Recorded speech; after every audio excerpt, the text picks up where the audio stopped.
it now. It's Julie. So again, I'm Julie Barrett, Conservative Ladies of Washington. My story is really personal that I want to share with you today. This bill, Senate Bill 5599, the day it dropped, I knew that this bill was my fight for this session. I started Conservative Ladies of Washington on March 1st of 2021. On March 18th, my 14-year-old daughter was transferred without my consent from Seattle Children's Hospital to the Paul G. Allen Hope Center, a youth homeless shelter in Lake City, neighborhood of Seattle. The hospital called me. I dropped my child off on Wednesday night at youth group, and she had a mental health crisis that landed her in Seattle Children's Hospital. I'm sure a lot of you, if you have teenagers, you know COVID did a number on them, plus if your kid had childhood trauma, that made it even worse. So the next time I saw my daughter was 10 days later on the street outside of that youth shelter.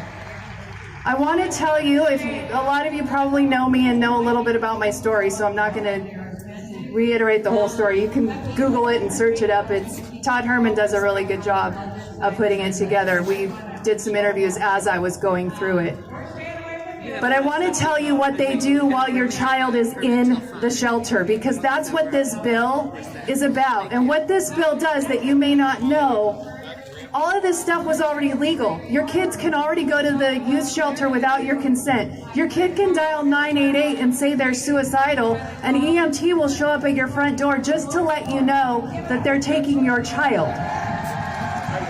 This bill, now they don't even have to tell you where your kid is. Now they don't have to notify you. They already didn't need your consent. Now they don't even have to tell you where your kid is. While my child was in this shelter, the shelter wouldn't let me talk to her. She was never available. They would laugh at me when I would call.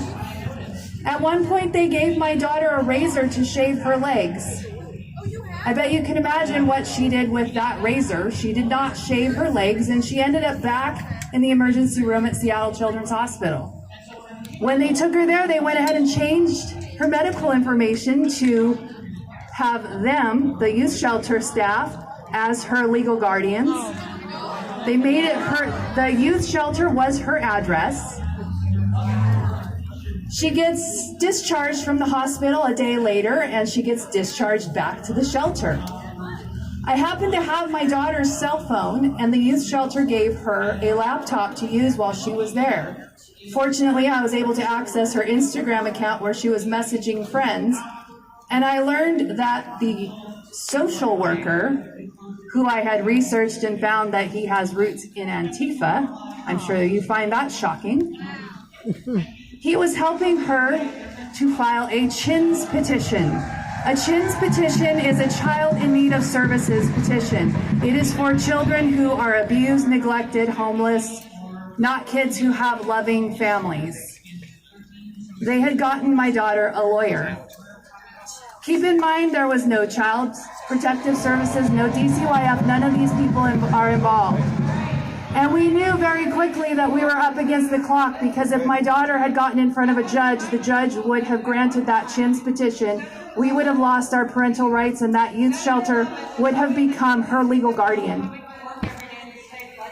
So on March 27th, we went to the youth shelter to get our daughter, and we had made arrangements for a facility outside of the state of Washington to take care of some of her mental health needs, because we learned very quickly about the laws in Washington and that we would not be able to keep her in the state and get her well.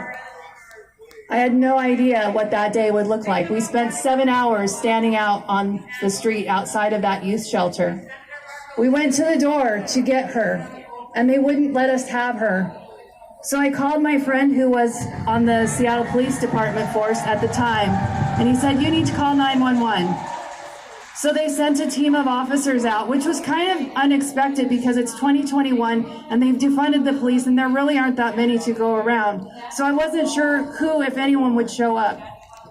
But 2 officers came, and they happened to know my friend and had been briefed on the situation, and they went up to the shelter and spoke with the staff, and about an hour later they came back to the street where my husband and my best friend and my son were waiting. And they said, they're essentially holding your daughter hostage and we're going to have to call backup. It was 8 officers in total that it took to get my child out. They had to break and enter the building. They had barricaded my daughter into a room in the back of the shelter. She had to be basically carried out by 3 police officers. She was not in great shape when she came out.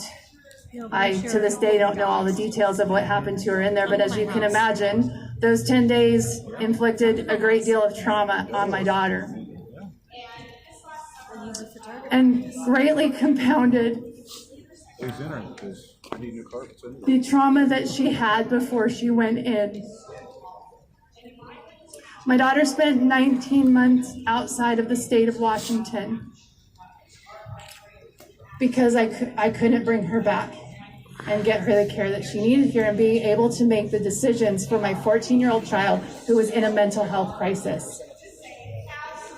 What this bill does is it allows kids to essentially, they could go to school one day and there could be an activist teacher in their school that tells your daughter that maybe she actually is a boy because maybe she has short hair and she wears boy clothes and she just feels funky in her body, because what girl at 14 years old doesn't feel funky in her body?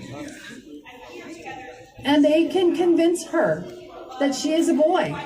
So then she requests gender-affirming care, and she goes off to a host home or a youth shelter that have been infiltrated. I'm sure there used to be good people in social work and the psychological services, but it has been infiltrated with socialists, people that want to harm your children. They're not dumb.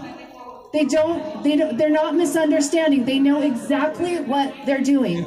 These lawmakers, these Democrats that ran over there to be with these people, they know exactly what they're doing. This is an agenda. It's an agenda to create chaos and confusion and create a society that they can fully control. They are pedophiles. They are groomers. They want to take children away from loving parents. And don't think for one second that those staff people in that shelter didn't Google Julie Barrett and find out that I was a conservative. You know they did. And of course the fact that I'm conservative makes me a bad parent, I'm sure. Now I saw Joe Kent somewhere around here. Is he still here? Maybe he's not still here. Joe Kent was one of the first people I called after my daughter got out of the youth shelter. He had just filed to run for Congress. And I was telling him my story, and if you know of Joe Kent, he's a Green Beret. I can't rattle off all his different things off the top of my head. But I was telling him about what happened to my daughter, and he was like, Julie, this is exactly what ISIS does. They get the children, they indoctrinate the children, they create this chaos and confusion, they create a society that they can control. They are after the children. They're not coming for the children, they are here. They're in the schools, they're in the hospitals, they're in churches. There's nowhere safe for the kid. They're in this building. They're making laws. And let's address the elephant in the room. Julie has a house in Florida now. I have had the EMTs at my front door more times than I can count, where they tell me, we're taking your kid, and I can't do anything but watch them drive away with my child. Why would you stay? Exactly. If you have a child that's at risk, why would you stay if you could go where you can actually be a parent to your child? And so I want to tag on to what Alex said of what do we do? Where do we go from here? The fight has just begun. We didn't just lose a fight. We just started fighting because people are just starting to wake up. I've spent the last 2 years telling this story about what happened to my daughter, trying to wake up parents. And parents will hear my story and they're like, that'll never happen to my kid. My kid and I, we have a really good relationship.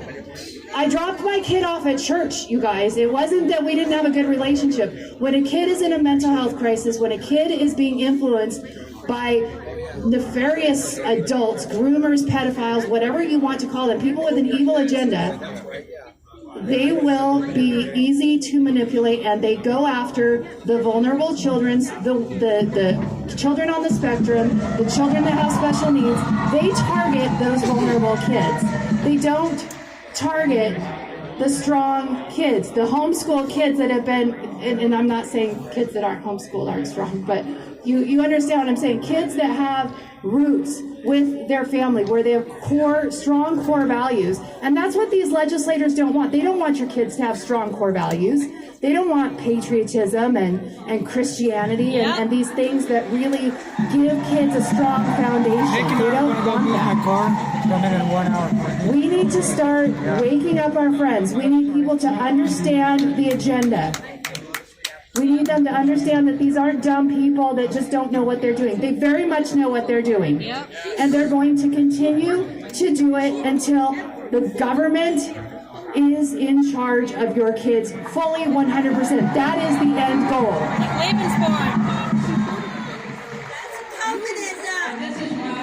So, yeah, that is communism, yes. And this is a communist.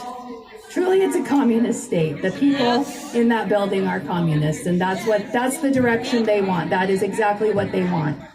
And so I want to encourage you today that over the last 2 years, as I have been sharing my story, my daughter's story, our family story, I see people waking up. I am seeing more and more traction as people are waking up. And so I don't want you to feel like we've lost this fight when Inslee signs this bill, because he will sign this bill. But we are not done fighting. We will never be done fighting. This is my hill I will die on. When they say that all the, if parents, if mama bears stand up, they don't, they're going to mess with us. Come mess with me, because I live for my kids and I will die for my kids. If that's the way I grow, then I went down the way I was supposed to. We're going to fight. We're going to fight this bill. We need to keep spreading the word, keep getting other parents involved.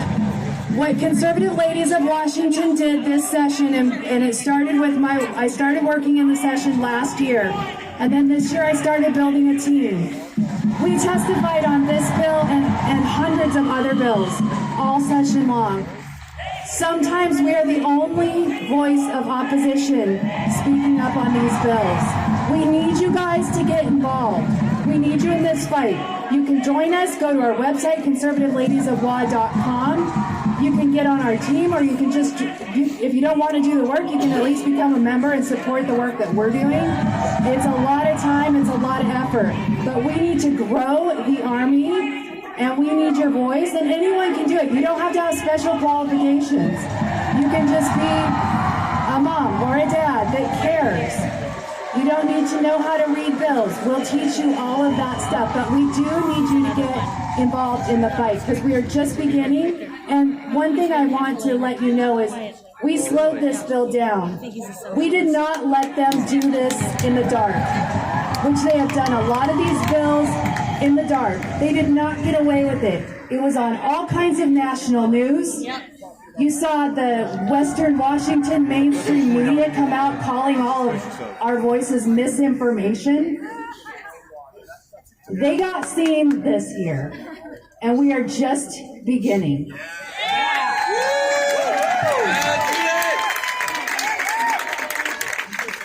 I want to thank you all for coming out, and we've got a few more really great speakers left for you guys this afternoon. The next speaker is a gentleman that I got to know, about a year ago. He